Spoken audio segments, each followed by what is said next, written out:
Good morning. I'm Jason Perry. And I'm Kimberly Bradshaw. And welcome to ASL's HR in 10 at 10.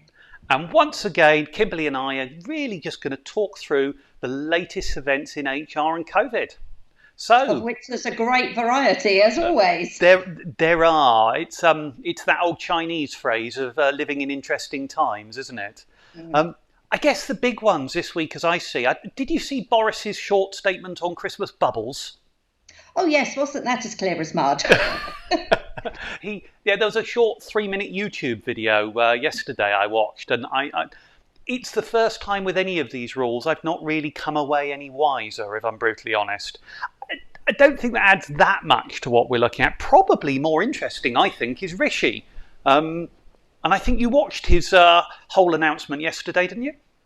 Yes, I was avidly watching it after our Wednesday webinar. I think he's done the best he can for people, bearing in mind that reskilling is going to be a key aspect for people going forward, given the number of sectors that just aren't going to survive. I think it's important to get people reskilled. So things like commitment to the Lifetime Skills Grant and the Kickstart programme for young people will be good. I think, as always, we've got a position where we don't know the detail. So, there's also the Restart programme and the support for job centres. So there's a lot going on there to try to help people back to work. Yeah. And the other big one is probably the minimum wage. That warrants some talking about because, it's $8.72 at the moment, and we were looking at quite a hike. And is it 8.90? 2.2% it was due to be in April. Yeah, so it's going up to something like 8.91, is it? I don't have the figures in front of me, but I think it's 8.91. It's 8.91. Perfect, there you go. My memory is still working. There's a good sign. But that's far more palatable than many people were expecting to see.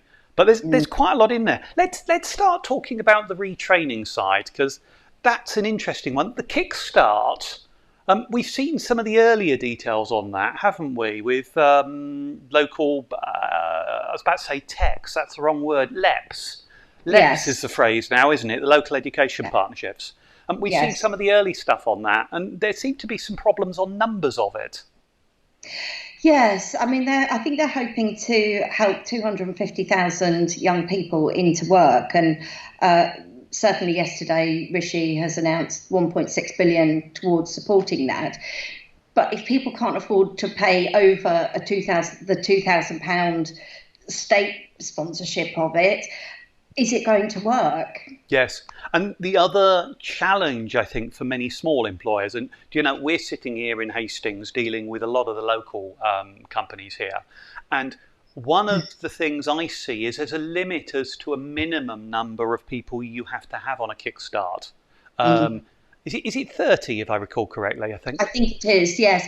But there's a way around that by working with people like the LEPs or the Chambers of Commerce who are setting up and being a sort of a joint employer for a number of small employers. So, there are ways around it, but the kind of clients that we work with down here, particularly, how accessible is that going to be for them? Yes, it should be about making it simple, and some of them may need a little bit of help. Certainly one of the clients we've been working with, you'll remember Paula from the Wednesday calls. I know she's already done some work on that. So there are some good ways forward working with the Chamber of Commerce. So good opportunities there. So definitely. In terms of other points there, what else do you think's worthy of sharing from Rishi's announcement yesterday? Certainly, I noticed that Matthew Bell from the CBI has supported it, and quite a few other people have commented on the fact that it really is important to reskill the unemployed so that they can find new work. But in terms of our role as HR and recruitment advisors, I think it's important for our clients and potential clients to understand that they might need to think differently, think outside the box when they are getting new people in, rather than the kind of people that have done that job before, which has that's often how some people think, isn't it? Yes. If they've done the job before, they can do it now. And I think now people are going to have to think more broadly and look at transferable skills. Yeah.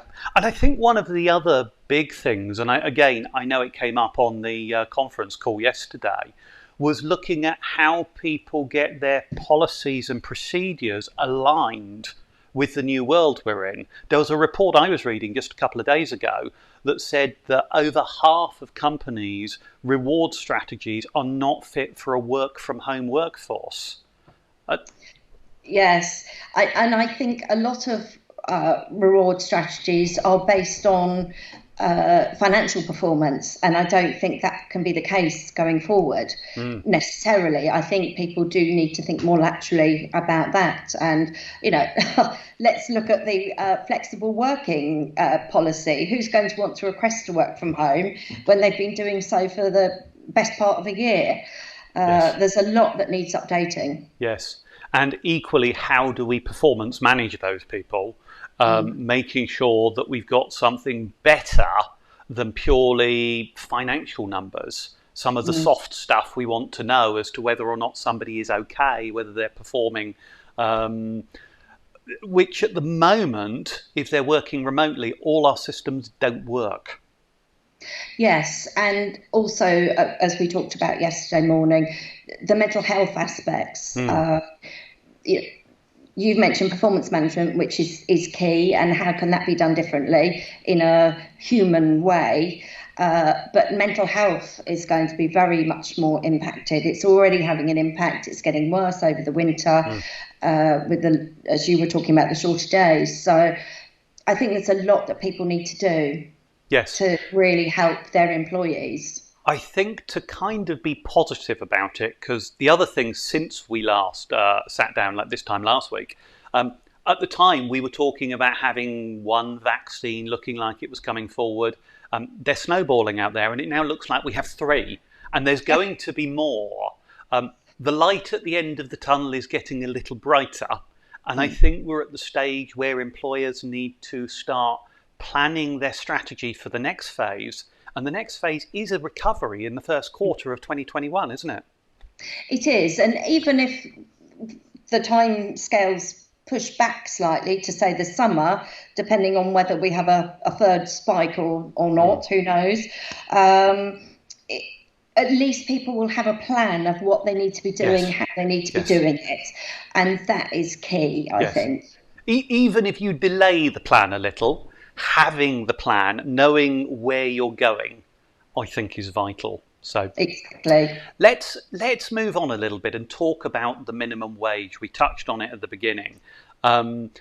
Hastings, as a wonderful place as it is, it's not blessed with, shall we say, the strongest economy of the southeast. No.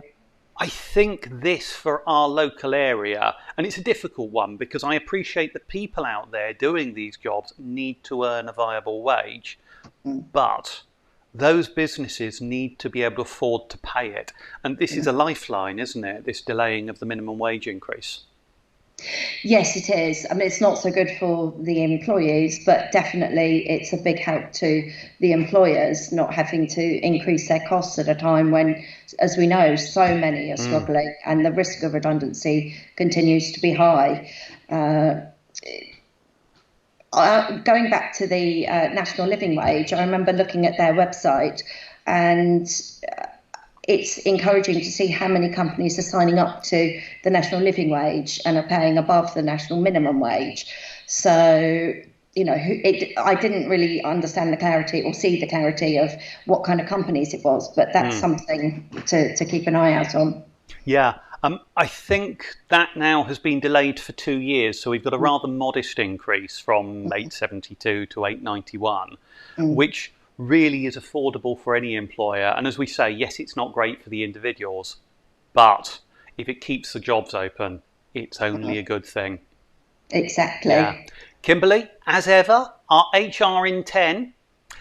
We're out of time. It's been lovely. Thanks very much. And we will catch up again at the same time next week. Looking forward to it. Bye-bye. Take care. Bye-bye.